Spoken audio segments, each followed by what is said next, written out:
السلام علیکم دوستو، حاضر ہوں ایک نئی ویڈیو کے ساتھ اور امید کرتا ہوں کہ آپ سب ٹھیک ہوں گے۔ چلو ویڈیو کی طرف چلتے ہیں۔ بھارتی فوج کی LOC پر فائرنگ، پاک فوج کا ایک اور جوان وطن پر قربان۔ بھارتی فوج کی طرف سے لائن آف کنٹرول پر بلا اشتعال فائرنگ کے بعد پاک فوج کا ایک اور جوان شہید ہو گیا۔ پاک فوج کے شعبہ تعلقات عامہ کی طرف سے جاری کردہ بیان کے مطابق بھارتی فورسز نے لائن آف کنٹرول کے کوٹ کٹیرا سیکٹر پر بلا اشتعال فائرنگ کی۔ بھارتی فورسز کی فائرنگ سے پاک فوج کا نائک دلفراز شہید ہو گیا۔ 34 سالہ نائک دلفراز شہید کا تعلق مظفر آباد کے علاقے پنچ کوٹ سے تھا۔ ISPR کے مطابق پاک فوج نے بھی دشمن کو بھرپور جواب دیتے ہوئے بھارتی چیک پوسٹوں کو نشانہ بنایا۔ پاکستان آرمی کی فائرنگ کے نتیجے میں بھارت کے بھاری جانی مالی نقصان کی اطلاع ہے۔ یاد رہے کہ 23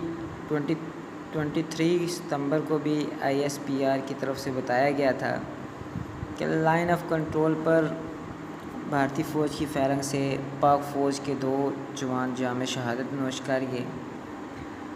اور ایک اور نیوز تھی کہ ISPR کے مطابق بھارتی فوج کی طرف سے لائن آف کنٹرول کے دیوا سیکٹر میں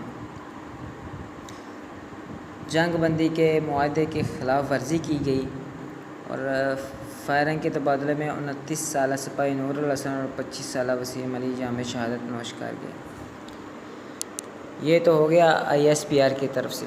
اور مجھے ایک چیز کی سمجھ نہیں آتی ابھی کہ انڈیا کی جو فوج ہے یا آرمی کہہ لیں، وہ چائنا سے کیوں نہیں لڑ رہی؟ چائنا تو ان کے گھر میں گھس کے بیٹھا ہوا ہے، ان اس کے ساتھ فیس ٹو فیس لڑے، ان سے تو یہ بھاگ رہے ہیں۔ وہ لڑنا تو اس سے چاہیے جو آپ کے گھر میں بیٹھ گیا ہو آ کے۔ ہم پاکستانی تو اپنے اپنے گھروں میں ہیں، ہماری فوج جو ہے وہ اپنے بارڈر کی حفاظت کر رہی ہے۔ تو جو آپ جس کے گھر میں چلا جائے لڑنا تو اس سے چاہیے۔ ابھی یہ LOC پہ فائرنگ کر رہے ہیں تو اس کا مطلب یہ ہوا کہ یہ پاکستان کو بھی اس جنگ میں انوالو کرنا چاہتے ہیں۔ تو ان کو یہ نہیں معلوم اگر چائنا اور پاکستان مل کر اگر ان پر چڑھائی کر دی تو یہ کہیں کے نہیں رہیں گے۔ وہ لڑو بھائی، چائنا سے جا کے لڑو، کیوں نہیں ان کے ساتھ فیس ٹو فیس آپ جنگ کرتے ہیں؟ جتنا ان کو میں سمجھ سکتا ہوں، یہ میرے خیال سے رات کو گائے کا موتر پی کے جو ہے وہ سو جاتے ہیں، صبح تک ان کا جو ہے نا وہ نشہ اترتا نہیں ہے۔ صبح بندوق اٹھاتے ہیں تو سیدھا فائرنگ شروع کر دیتے ہیں، معصوم بچوں کو اور گھروں کو جو ہے نقصان پہنچاتے ہیں۔ اور جب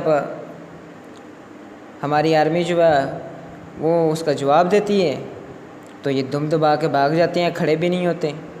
مزہ تو تب آئے نا کہ جب آپ نے فائرنگ کی ہے تو ادھر سے فائرنگ کا جواب آیا ہے تو پھر خاموش کیوں ہو جاتے ہو؟ جو اب انور فائرنگ کرو، آگے کو بھی پتہ چلے گا بھائی کچھ کرنا ہے۔ جب جو کراس فائرنگ کی جاتی ہے تو یہ بھاگ جاتے ہیں، بزدل ہیں سارے۔ ابھی جنگ شروع نہیں ہوئی ان سے چائنا کی تو چھٹیوں کی درخواستیں اتنی زیادہ ان کے پاس چلی گئی، ہم نے نہیں لڑنا۔ بھائی کچھ ہوش کے ناخن لو، تو جو آپ کے گھر میں آ کے بیٹھا ان سے لڑو جا کے۔ اور ہماری اپیل ہے عالمی برادری سے اور اقوام متحدہ سے بھی کہ آپ بھی کچھ ہوش کے ناخن لیں، کچھ سوچیں اس بارے میں۔ اگر پاکستانی عوام اور پاکستانی فوج نے چڑھائی کر دی نا جب، تو پھر ہم کسی کی نہیں سنیں گے۔ تو آپ بھی اپنی رسپانسبلٹی ادا کریں۔ مہربانی آپ کی اور شکریہ۔ اللہ حافظ۔